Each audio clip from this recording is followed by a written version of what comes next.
Hi, I'm Elena. Today I want to share with you my alternative to the chemical-laden first aid antibiotic creams in the pharmacy. And I prepare a natural salve with various herbs. Some of them might actually be growing in your backyard. This little salve is extremely effective. We found that it's super useful in our family for a number of ailments, especially the topical ones. Some of the things that we've used it before for are for burns and cuts, bruises, for diaper rash, sunburn, sprains and breaks, acne, eczema, and other skin conditions, as a first aid antibiotic in case of emergencies, for puncture wounds, rashes, and insect bites.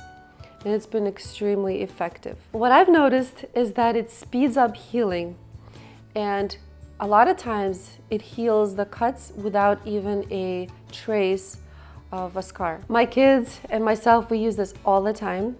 I feel like every family should have this in their arsenal. So you'll need a lot of herbs for this recipe, but as a matter of fact, some of them might actually be already growing in your backyard. So let's go see what they look like. So the first herb that I wanted to point out is called plantain. It pretty much grows anywhere, especially in the continental United States. It's been used by many cultures for centuries as an anti-inflammatory herb. It's kind of used as even a first aid Band-Aid, I guess. It's great for insect bites and minor cuts and bruises and all that stuff. Okay, look at this. We have it right here. A nice big pile of it. This is plantain. It grows pretty much anywhere, especially in like areas that won't grow much of anything else. And the way I know that I got the right thing, it's got veins going down and then like little hair-like thingies out of the stem. That's how I know that's plantain. And there's two different types. One is narrow leaf and the other one's broadleaf. This is a broadleaf, it's kind of wider. So I remember using this as a child. We'd be outside playing all day with our friends. And then if we scraped a knee or something, we wouldn't want to go in because then our mom might make us stay inside. So we just kind of find one of these plantains and put it on as, I guess, a sort of a natural Band-Aid. And we as kids, it was common knowledge that this stuff actually works. Okay, so here's an example of the narrow leaf plantain. See how much more narrow it is than the broadleaf? Here, an example. Broadleaf, narrow leaf plantain. But they both have the same exact properties. See, you can see the little hairs on the bottom coming out of the stem. But you can use either one or both. And the cool thing is it grows just about anywhere, even in like hard to grow areas like this. Grass right here, it's kind of dry, nothing else really grows here. Okay, so this is a good bunch. That's about what we'll need for our project today. So echinacea is a powerful pain reliever, which is mainly what the Indians used it for. It actually alleviates inflammation and reduces the pain of burns. It also fights infections very effectively. There's a lot of other uses for this one little plant, but we're only focusing on the topical uses for it. Okay, so here's another herb that I think most gardeners probably have in their backyard. This is the humble rosemary. It smells amazing. Many studies have shown this to have anti-inflammatory properties. It's very soothing to the skin, especially after a sunburn. So we want to add that to our salve as well. Okay, so we want to wash these first, whatever we gathered outside. We want to make sure there's no dust on them or any kind of bugs. We don't want to include those in our salve.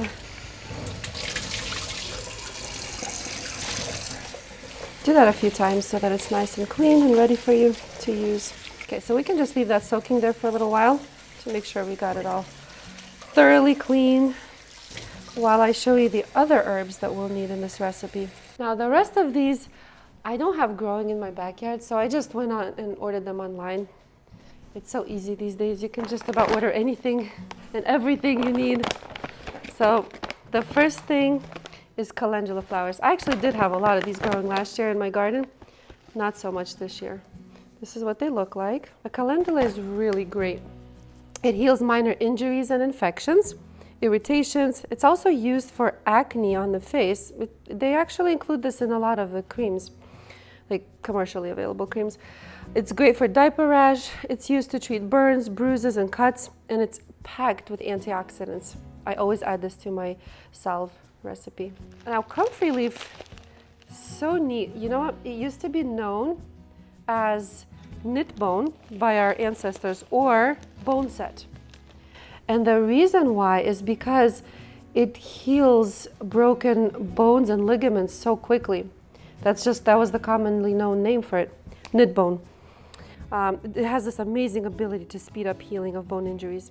It's also used to treat wounds. It reduces inflammation from sprains and broken bones. And comfrey ointments are used all the time to heal bruises as well as pulled muscles, ligaments, fractures, and strains. And it contains substances that help the skin to regrow.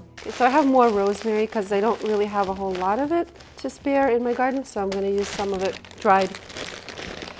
So we got more rosemary here. Use that. Next up is yarrow flowers. They're known for their ability to slow bleeding, and they're used in poultices for burns and open sores. These are yarrow flowers. And some of you might even have them growing in your backyard. I don't, so I just ordered them online. Neat fact about yarrow flowers, it is said that Achilles, the Greek hero, used them to help treat his soldiers' wounds.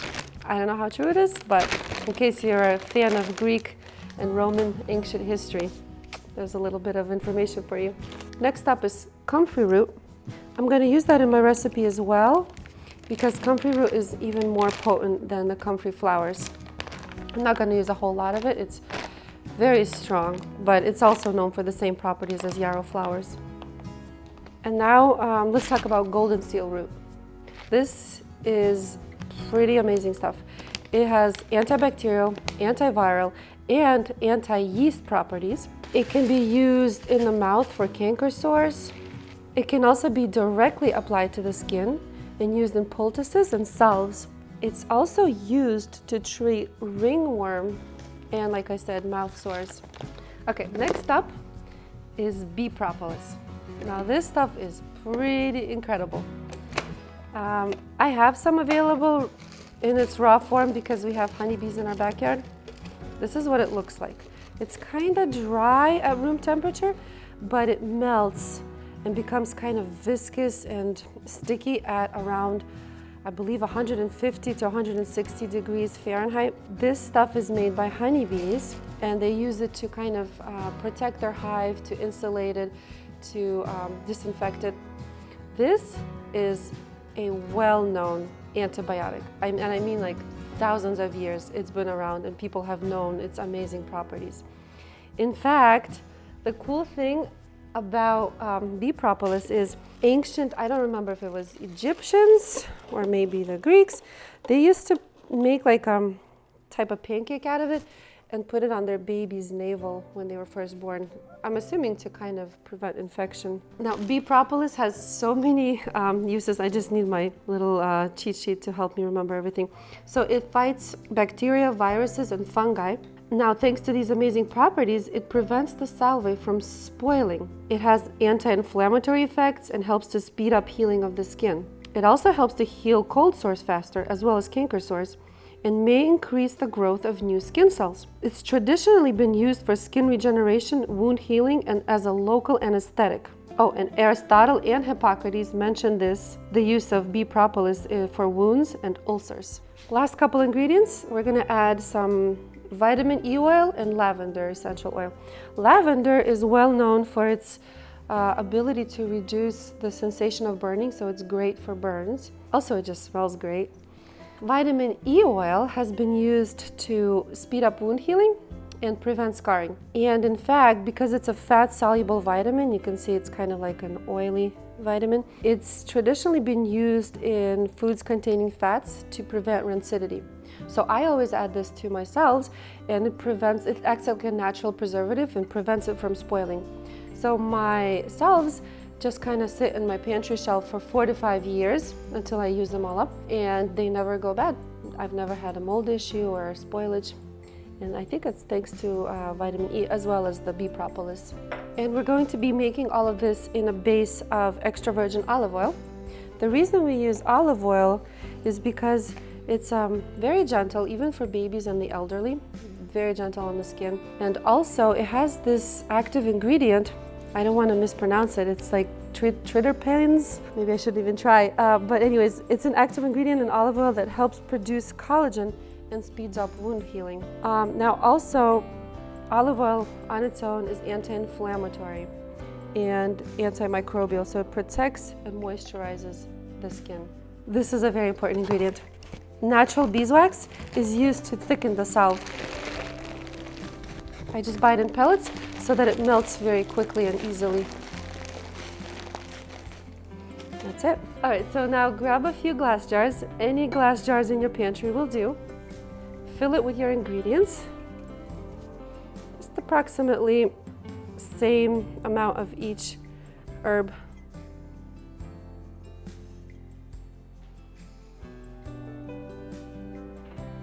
And now I want to mention about the bee propolis. As I said, it becomes viscous and kind of sticky, almost like a resin when it's heated. So you might want to weigh whether you want to add it in or not. I always do because of its amazing antibacterial properties and healing ability. But what's going to happen is it's going to get so sticky that you will not be able to wash the jar afterwards. I've tried it, and basically what ends up doing is I just throw out the jar. So you gotta weigh the price of the jar versus the benefits of the salve that you're going to get out of it. So I do always add the bee propolis in, and I basically just throw out the jar at the end of the project. So if you have jars that you can spare, use those instead. If not, then it's your choice if you want to add the bee propolis in or not, but you're not going to be able to wash the jar out afterwards, trust me. All right, don't forget to add the stuff that we gathered outside. So we have our plantain leaves. Should be nice and clean by now. Stuff those in there, and some fresh rosemary. Okay, and you kind of want to stuff the jar about 3/4 full. Now, even if you only had plantain to use in the salve, it would already be like an amazing ointment. But if you can get all the other stuff in as well, that's going to really take it up to the next level. Now fill the rest up with olive oil, pretty much to the top. And you can just get any olive oil from your local grocery store. It doesn't have to be anything special. Extra virgin is what I always use, but that's it. The next step in this process is we want to put it into water and leave it kind of simmering there for about between 24 and 48 hours, so 1 to 2 days. So you want to fill the pot about halfway full of water, and then just immerse your jars right into the water. I think I could probably fit in 2 in here. And then you want to turn the heat on very, very low, just barely there, so that it's kind of simmering at a very low heat, but it's also drawing in all the nutrients and all the properties of the herbs into the oil itself. In a day or two, you want to stop it, take it out, and proceed with finishing the salve. So I have my 4 jars in the pots ready to go and simmering. And one thing I want to mention is if you see that the water is getting low, add some more, but make sure you're adding it from the teapot. Don't add it directly from the tap, because if you add cold water into a jar that has hot oil inside, it's going to crack the jar and you're done. There's no salve. That's it. So always make sure it's hot when you're adding water inside, if it needs it. Just keep an eye on it. Make sure the heat is very, very, very low. We're not looking to boil this stuff. We just want to extract all the nutrients from the herbs. And it's kind of constantly at the same temperature. So I started this one 2 days ago, and I wanted to show you how we finished, because it's going to take me a couple more days to get these done. So I want to show you today what it looks like when it's completed, the last step. So turn it off like, I don't know, an hour or 2 before you're ready to proceed, because you don't want it to be like boiling hot either. It's gonna hurt a little bit. So this one has been going for about, I wanna say like 36 hours or so. You can see how dark the olive oil has become because it has taken on the properties of the herbs present. I don't know if you can tell, my spoon is like a golden color. So anyways, but you'll see how much darker it is than what it used to be. It's gonna actually turn like a light green. And I have these jars here that are ready for pouring. Also bought these online.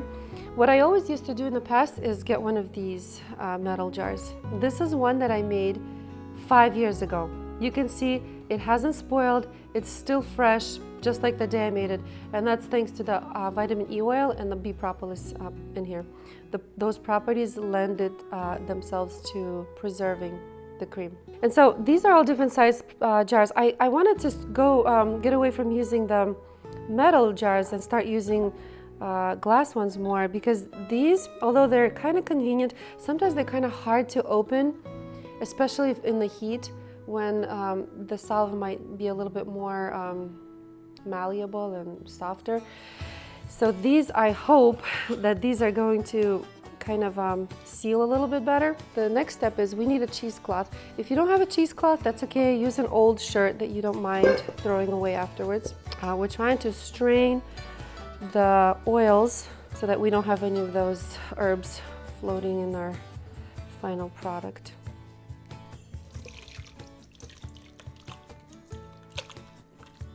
All right, here's what I want to show you. Remember how I said that the propolis kind of turns into a sticky resin? And you most likely will not be able to reuse the jar. Look at this. See how sticky it is? It's like that. We're going to strain this out. Make sure it doesn't burn your hands as you're doing it. Look at how dark the olive oil has become. That's because the properties of all of those amazing herbs that we included in this recipe have been infused into the olive oil. Oh, and if you know the parable of the Good Samaritan, you know what he used to help the poor man on the road? He used wine to disinfect the wounds and olive oil to help soothe them and treat them and speed up the healing, because olive oil is widely used throughout Israel. So you just want to kind of strain out all the herbs as much as possible so we don't waste any of this precious oil. Very warm temperature, not like unbearably hot, because I did turn it off like an hour or two before beginning this process. But you do want it to be fairly warm, because otherwise the beeswax will not melt. Okay, so we have our strained out oil.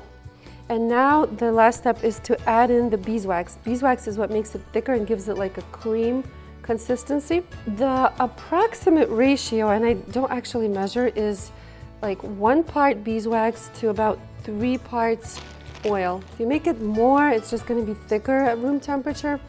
Less, it's going to be more like runny. And if it's not melting like it should, maybe cool down a little bit more than you meant it to, then you can just kind of stick it in the oven to help it along a little bit. That's what I'm going to do. I'm just going to pop it in the warm oven. I had dinner baking in there a little bit earlier today, so it's, I don't know, like 180 degrees or something right now. Okay, this is a little bit annoying. It's not behaving like it should. I popped it in the oven. It's not melting like I wanted to. Like, it's kind of melty, but not all the way. So what I'm going to do now is I'm just going to pour it into a pot, put it back on the stove, reheat it, make sure all the little wax pellets melt. Then we will continue. If you wanted to check for how thick it's coming out, you could stick a small spoon of this stuff into the freezer. It will quickly freeze over. Here, this is a half a teaspoon. And then you'll see how thick it's going to be once it cools, because it's kind of hard to tell right now. Everything is liquidy. Okay, so it's been like a minute, maybe 2. You can see how the salve has really thickened in the freezer. So this is what it will, the consistency it will become once it cools down. It's perfect. I think it's not too thick, not too thin. See, wonderful. Okay, so now we can go ahead and pour it in. Mix it up a little bit, especially the bee propolis. I found a cute little funnel that we can use for this purpose. Just kind of have to watch it a little bit so that it doesn't get messy. You want to pour it almost to the top, but not quite yet, because we still haven't added the vitamin E oil or the lavender oil. We're going to do that at the end, just to make sure there's some in every single jar Okay, so you kind of keep going this way. I don't want to take up your time. You get the idea. We'll add a few drops of lavender oil into each one.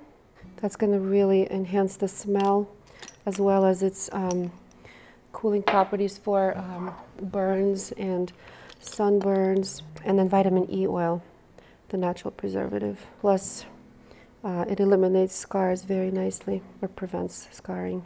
It's excellent for healing after serious injuries. And that's it. You want to cover it up and just leave it in your pantry or in a cool place.